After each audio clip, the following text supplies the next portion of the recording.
श्री शिवाय नमस्तुभयम। दोस्तों, आप सभी लोग जानते हैं कि 10 जून 2025 यानी मंगलवार को पड़ रही है ज्येष्ठ मास की ज्येष्ठ पूर्णिमा व्रत। और दोस्तों, यह वह तिथि है जो ज्येष्ठ मास में पड़ने वाली सबसे बड़ी मंगलवार ज्येष्ठ पूर्णिमा व्रत है और इसका बहुत ही बड़ा और विशेष महत्व होता है। पूज्य गुरु जी ने कहा है कि अगर कभी भी मौका लग जाए तो आप लोगों को पीपल के पत्ते पर राम लिखकर बहुत छोटा सा उपाय करना है। इन दोनों का संयोग बहुत ही कम आता है। इसी के साथ में गुरु जी ने अपनी शिव पुराण कथा में बताया है कि इस दिन आपको एक पीपल के पत्ते पर राम वाला उपाय तो आपको अवश्य ही करना चाहिए, क्योंकि ऐसा दिन पूरे साल में सिर्फ एक ही बार आता है। और दोस्तों, आप सभी लोग जानते हो कि मंगलवार का अगर सबसे बड़ा कोई उपाय है तो वह पीपल के पत्ते पर राम वाला उपाय। तो दोस्तों, मंगलवार के दिन आप लोगों को इस पीपल के पत्ते पर राम लिखकर बहुत छोटा सा उपाय करना है। बहुत सारे लोग होंगे जिन लोगों ने इस उपाय को ना किया हो, मतलब पूरा साल निकल गया, उन्होंने किसी भी दिन इस पीपल के पत्ते पर राम वाला उपाय को ना किया हो। पर दोस्तों, आपके पास एक पहला मौका बचा हुआ है, जो कि 10 जून 2025 मंगलवार ज्येष्ठ पूर्णिमा व्रत के दिन है। इस दिन आप लोगों को इस वाले उपाय को जरूर कर लेना है। भले ही आपने पूरे महीने भर इस उपाय को ना किया हो, पर अगर आपने इस ज्येष्ठ महीने के मंगलवार ज्येष्ठ पूर्णिमा व्रत के दिन अगर इस वाले उपाय को कर लिया तो आपको इस उपाय को करने का वह फल मिलेगा जिसकी आपने कभी कल्पना भी नहीं करी होगी। इसीलिए आप लोग इस वाले उपाय को एक बार जरूर कर लेना है, ताकि आप लोगों के हाथ से यह मौका ना जा सके और आपको इस उपाय को करने का फल मिल सके। दोस्तों, ये उपाय पंडित जी ने अपनी अभी की ही श्री शिव महापुराण की कथा में बताया है। जी, इस उपाय को आज हम आपको बहुत अच्छे से समझाने वाले हैं। इस वीडियो को देखने के बाद इस उपाय को समझने के लिए आपको कोई और वीडियो को देखने की जरूरत नहीं पड़ेगी। तो चलिए दोस्तों, उपाय को शुरू करते हैं। देखिए, इस ज्येष्ठ महीने के मंगलवार ज्येष्ठ पूर्णिमा व्रत के दिन यह इतना खास होता है, इतना महत्वपूर्ण होता है। देखा गया है कभी कभी बड़े बड़े पूजा पाठ अनुष्ठान से जो मनोकामना पूर्ण नहीं होते, वह ज्येष्ठ महीने की मंगलवार ज्येष्ठ पूर्णिमा व्रत के दिन एक छोटे से उपाय करने से ही आपकी मनोकामना पूर्ण हो जाती है। और बहुत सारे लोगों ने इस उपाय को किया भी है और उनको इस उपाय को करने का फल भी जरूर मिला है।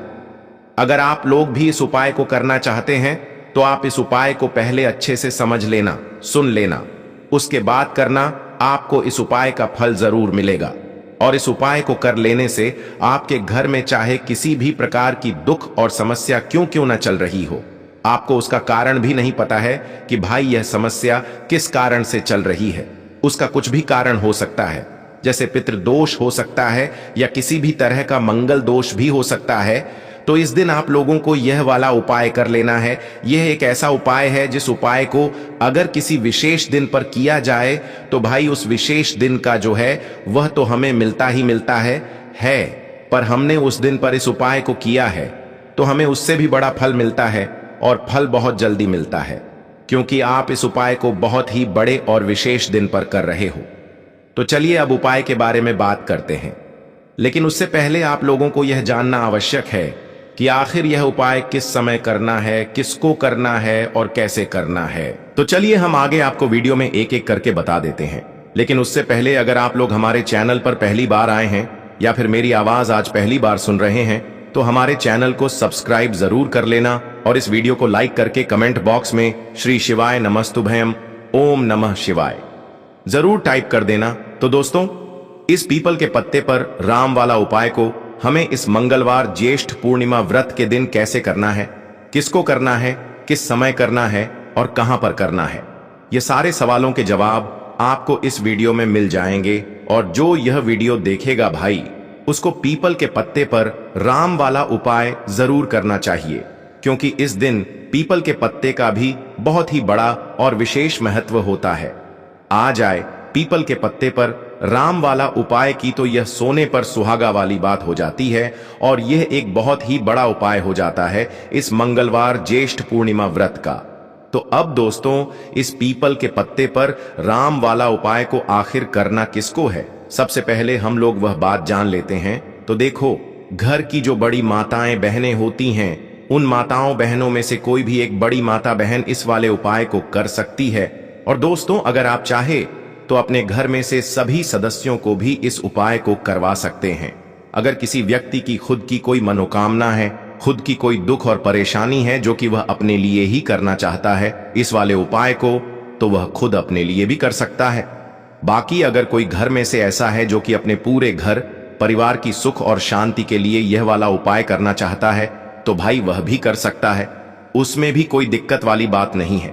कहने का मतलब यह है कि इस उपाय को हर एक सदस्य भी कर सकता है और पूरे घर परिवार के सदस्य के लिए घर की बड़ी माताओं बहनों में से कोई एक माता बहन भी कर सकती है। माताएं बहनें अगर घर में उपस्थित ना हो या वह यह वाला उपाय ना कर पा रही हो, तो फिर घर का कोई बड़ा सदस्य भी इस पीपल के पत्ते पर राम वाला उपाय को कर सकता है, चाहे फिर वह पुरुष ही क्यों ना हो। उसमें कोई भी दिक्कत वाली बात नहीं है। उसके बाद में दोस्तों, जो अगला प्रश्न निकल कर आता है वह यह आता है इस उपाय को लेकर कि आखिर इस उपाय को हमें किस समय करना है, सुबह के समय करना है कि शाम के समय करना है। तो देखो, इस वाले उपाय को आप लोग सुबह के समय भी कर सकते हो और शाम के समय प्रदोष काल में भी कर सकते हो। अब अगर आप पूछो कि भाई साहब सबसे उत्तम समय कौन रहेगा इस पीपल के पत्ते पर राम वाला उपाय को करने का, तो हम आपसे बस यही कहेंगे कि इस उपाय को आप सुबह के समय करेंगे तो ज्यादा बेहतर होगा। बाकी अगर प्रदोष काल शाम के समय भी करेंगे तो भी अच्छा होगा, उसमें कोई भी दिक्कत वाली बात नहीं है। तो अब दोस्तों, जो अगली सबसे बड़ी और महत्वपूर्ण बात आती है वह यह आती है कि सुबह अगर हम उपाय को करेंगे तो हमें कितने बजे से लेकर कितने बजे तक के बीच में करना है, और शाम के समय प्रदोष काल में करेंगे तो हमें कितने बजे से लेकर कितने बजे के बीच में करना है। तो देखो, सुबह जितनी जल्दी हो सके आप उपाय को करने की कोशिश करना। बाकी अगर किसी कारणवश लेट भी हो जाओ, थोड़ी देर भी हो जाए, तो 10 या 11 बजे तक भी आप उपाय कर लेना पर 12 बजे से ज्यादा देरी ना हो, ठीक है? इस बात का ध्यान रखना। उसके बाद में दोस्तों, अगर शाम के समय प्रदोष काल की बात करें, प्रदोष काल का जो समय होता है वह शाम के 6 बजे से शुरू हो जाता है।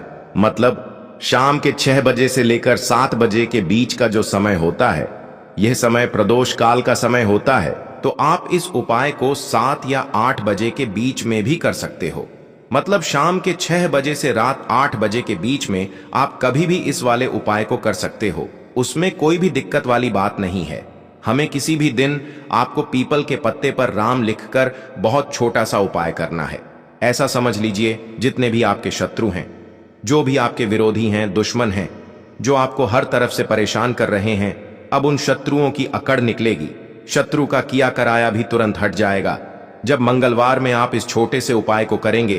तो देखिए, आज की वीडियो विशेषकर उन लोगों के लिए ही है जो अपने जीवन में शत्रुओं से और दुश्मन से बहुत ज्यादा परेशान हो चुके हैं। देखिए, जगत जननी मां जगदम्बा का हम मंगलवार में पूजन करते हैं और उनसे जुड़े हुए उपाय करते हैं। साथ ही साथ आपको बता दें कि मंगलवार में संकट मोचन हनुमान जी का पूजन करने से और उनसे जुड़े हुए कुछ उपाय करने से जीवन के बड़े से बड़े कष्ट भी क्षण भर में दूर हो जाते हैं। तब बहुत कम समय में आपके शत्रु और आपके विरोधी आपके जीवन से दूर हो जाएंगे। आपके दुश्मन लाख कोशिश करने के बाद भी आपका बाल भी बांका नहीं कर पाएंगे, अगर आप मंगलवार में इस छोटे से उपाय को कर लेते हैं। अब देखिए, आज का जो समय है यह कलयुग का समय है और कलयुग के एकमात्र देवता जो अपने भक्तों के जीवन से सारे कष्टों को दूर कर देते हैं वह स्वयं है संकट मोचन हनुमान जी। और संकट मोचन हनुमान जी का पूजन अगर आप मंगलवार में करते हैं और उनसे जुड़ा हुआ यह छोटा सा उपाय अगर आप मंगलवार में किसी भी दिन कर लेते हैं, तो ऐसा समझ लीजिए आपके जो शत्रु हैं, आपके जो विरोधी, आपके जो दुश्मन हैं, ये किसी भी तरह से आपको परेशान करने का प्रयास कर लें, आपका बाल भी बांका नहीं कर पाएंगे। दूसरी चीज, अगर आपके शत्रु ने आपके ऊपर कोई भी तंत्र मंत्र करवा रखा है, कोई भी जादू टोना, कोई भी ब्लैक मैजिक आपके ऊपर करवा दिया है या करवाने का प्रयास कर रहे हैं, ऐसा समझ लीजिए वह किया कराया आप तक पहुंचेगा ही नहीं। और अगर आप तक पहुंच गया है, कोई भी ब्लैक मैजिक तुरंत हट जाएगा जब आप इस छोटे से उपाय को मंगलवार में करेंगे। देखिए, उपाय छोटा है लेकिन बहुत महादिव्य चमत्कारी है। मतलब उपाय को करने में ना तो आपका ज्यादा समय जाएगा, ना ही इसमें आपके ज्यादा पैसे लगने वाले हैं। और ऐसा समझ लीजिए कि एक बार ही अगर आपने इस उपाय को मंगलवार में कर लिया तो इसका महादिव्य चमत्कार आप खुद देख लेंगे। तो मंगलवार के जो 9 दिन होते हैं यह बहुत ही सिद्ध दिन होते हैं। मतलब मंगलवार के दिनों में 9 माता रानी हमारे घरों में आती हैं, अपने भक्तों के जीवन से कष्टों को दूर करती हैं। साथ ही साथ आपको बता दें कि मंगलवार के टाइम पर जब भी आप संकट मोचन हनुमान जी के उपाय करते हैं तो मां दुर्गा की आपको असीम और विशेष कृपा मिलती है। मां दुर्गा आपसे बहुत जल्दी प्रसन्न होती हैं और आपके सारे संकटों को वह दूर कर देती है। तो पीपल के पत्ते में और पीपल के पेड़ में होता है देवी देवताओं का वास। पीपल के पेड़ में श्री हरि विष्णु साक्षात मां लक्ष्मी वास करती हैं। पीपल के देव में हमारे पितरों का वास होता है। पीपल का जो पेड़ होता है इसका पूजन करने से शनिदेव की कृपा, उनका आशीर्वाद मिलता है। और पीपल का पत्ता जो है इसका उपाय मंगलवार में करने से व्यक्ति के जीवन से बड़े संकट और कष्ट दूर हो जाते हैं, जिसमें कि शत्रु और आपके दुश्मन जो हैं यह पूरी तरह परास्त हो जाएंगे, चारों खाने चित्त हो जाएंगे और कभी भी आपका कुछ नहीं बिगाड़ पाएंगे। अगर यह उपाय आप करते हैं तो देखिए, यह उपाय स्त्रियां भी कर सकती हैं, पुरुष भी कर सकते हैं। किसी भी दिन आप इस उपाय को कर सकते हैं, ठीक है ना। इसमें दिन आपको नहीं देखना है कि किस दिन करें, जिस दिन आप चाहा उस दिन इस उपाय को आप कर सकते हैं। तो मंगलवार ज्येष्ठ पूर्णिमा व्रत के दिन आपको पीपल का पत्ता तोड़ना नहीं है, उससे एक दिन पहले ही तोड़कर आप पीपल का पत्ता ले आ, या गिरा हुआ जो पत्ता होता है पीपल का वह आप ले लें, ठीक है ना। बस इस चीज का आपको ध्यान रखना है कि मंगलवार ज्येष्ठ पूर्णिमा व्रत के दिन पीपल के पेड़ से कोई भी पत्ता हम नहीं तोड़ते हैं। इस चीज का आपको विशेष ध्यान रखना है। तो आपको लेना है पीपल का एक पत्ता और शुद्ध जल से उसे साफ कर लेंगे पहले, जिससे कि धूल मिट्टी अगर पीपल के पत्ते पर हो तो वह हट जाए। फिर गंगा जल का थोड़ा सा छिड़काव यानी थोड़ी सी छींटे आपको इस पीपल के पत्ते पर मारनी है और इस पीपल के पत्ते को फिर कपड़े से पोंछकर आपको साफ कर लेना है, बिल्कुल सुखा लेना है। अब आपको लेना है थोड़ा सा सिंदूर, जो केसरिया वाला सिंदूर आता है जो हम संकट मोचन हनुमान जी को चढ़ाते हैं, वह केसरिया सिंदूर आपको लेना है। थोड़ा सा जल डाल के इसे गीला कर लेंगे और इसी सिंदूर से इस पीपल के पत्ते पर आपको भगवान राम का नाम लिखना है। अब किससे लिखेंगे? माचिस की तीली ले सकते हैं, उससे लिख सकते हैं। किसी भी तरह से आपको भगवान राम का नाम इस पीपल के पत्ते पर लिखना है।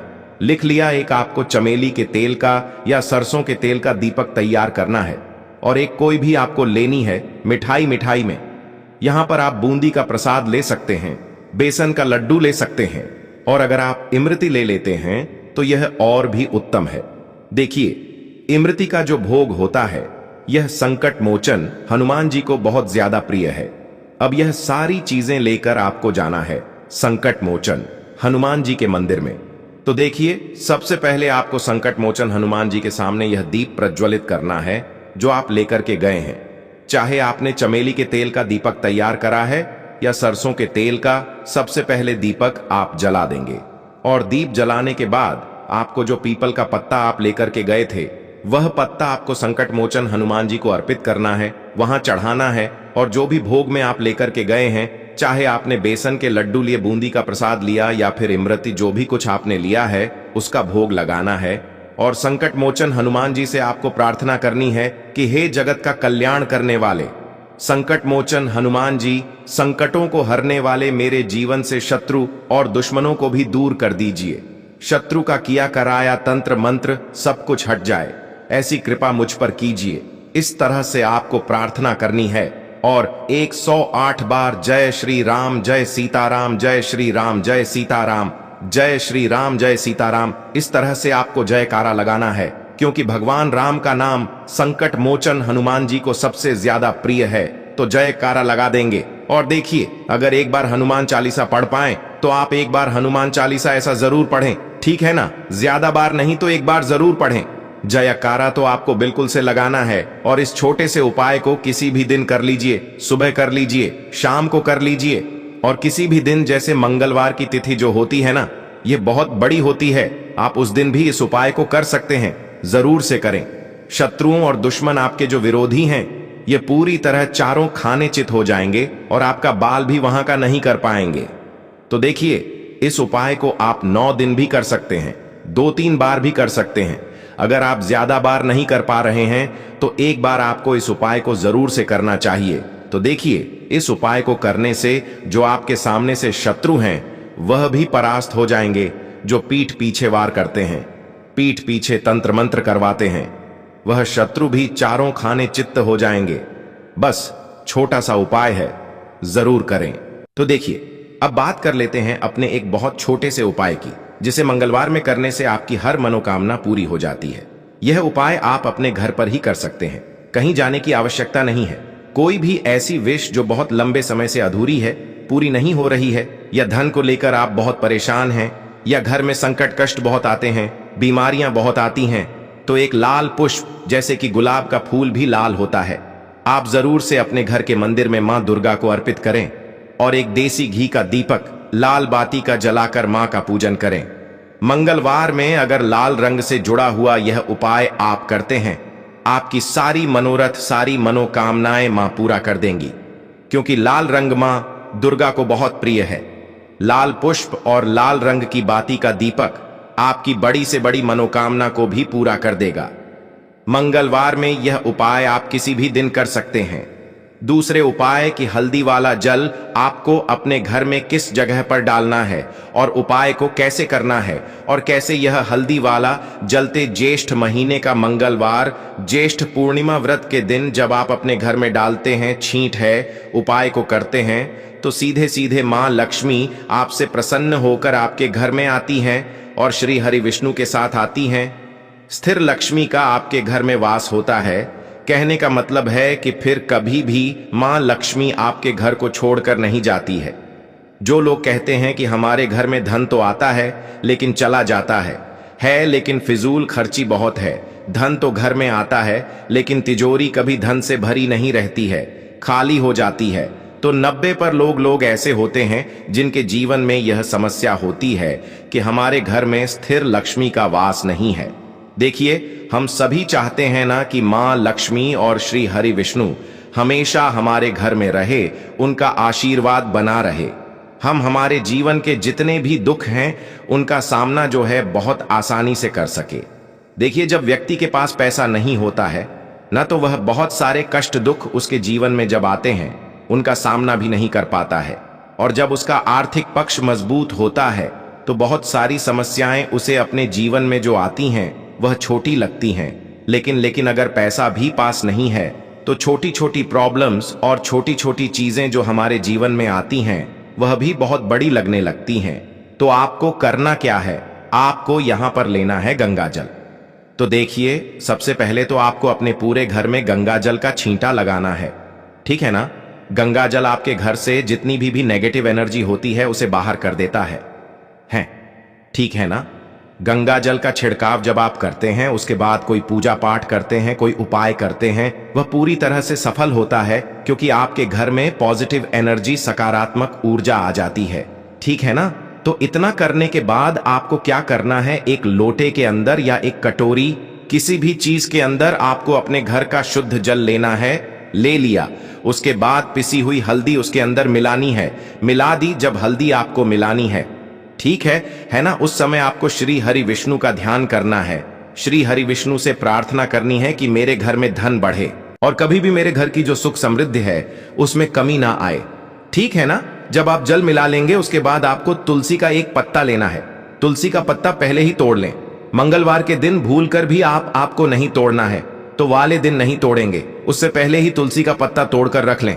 अगर आपके घर में तुलसी का पौधा इस टाइम सूख गया है, नहीं है, तो जहां पर भी आपको तुलसी का कोई पत्ता मिल जाए, एक पत्ता आप ले आए। उस तुलसी के पत्ते से आपको अपने पूरे घर में उस हल्दी वाले जल का छींटा लगाना है। सबसे पहले घर के मंदिर में लगाएंगे, ठीक है ना। फिर जितने भी रूम हैं, कमरे हैं, वहां पर लगाएंगे। घर के मुख्य द्वार पर लगाएंगे। इस तरह से जब आप उपाय करते हैं तो आपके घर घर में कभी भी धन की कमी नहीं होती है। धन में वृद्धि होती चली जाती है और धन आपका हमेशा बढ़ता है। देखिए, अगर तुलसी का पत्ता आपको नहीं मिलता है तब आप किसी भी छोटी सी पूजा वगैरह की जो चम्मच होती है उससे भी छींटा लगा सकते हैं। तो देखिए, जब भी आप अपने घर में मंगलवार ज्येष्ठ पूर्णिमा व्रत के दिन हल्दी के पानी का छींटा लगाते हैं तो इससे श्री हरि विष्णु मां लक्ष्मी के साथ आपके घर में आते हैं और स्थिर रूप से आते हैं। मतलब कभी भी आपके घर को वह छोड़कर नहीं जाते हैं। तो देखिए, हल्दी जो है यह जुड़ी है श्री हरि विष्णु से, आपकी कुंडली में गुरु को मजबूत करती है, आपके जीवन में सुख और सौभाग्य को खींच कर लाती है, धन को खींच कर लाती है, मां लक्ष्मी को प्रसन्न करती है। जिस तरह से हल्दी खाने का स्वाद बढ़ा देती है, बहुत बड़ी बड़ी बीमारियों को दूर कर देती है, उसी तरह से यह आपके जीवन को भी सुख से भर देती है, अगर के उपाय आप सही तरीके से कर लेते हैं, पूर्ण सच्ची श्रद्धा के साथ, पूर्ण निष्ठा के साथ कर लेते हैं, श्री हरि विष्णु और मां लक्ष्मी पर विश्वास करके कर लेते हैं। कोई भी उपाय जब आप करें तो हमेशा यह सोचकर करें कि मेरा यह उपाय जरूर सफल होगा और मुझे भगवान की कृपा जरूर मिलेगी। आप देखेंगे कि इस तरह से जब आप उपाय करेंगे आपको उसका फल जरूर मिलेगा, आपका उपाय जरूर सफल होगा और जीवन में आप हमेशा आगे बढ़ेंगे। तो 2 उपाय की बात कर ली, अब जल्दी से बात कर लेते हैं। तो दोस्तों, ये थे पूज्य गुरु जी द्वारा बताए गए कुछ बहुत ही खास उपाय। अगर आपको जानकारी अच्छी लगी हो तो वीडियो लाइक करिएगा।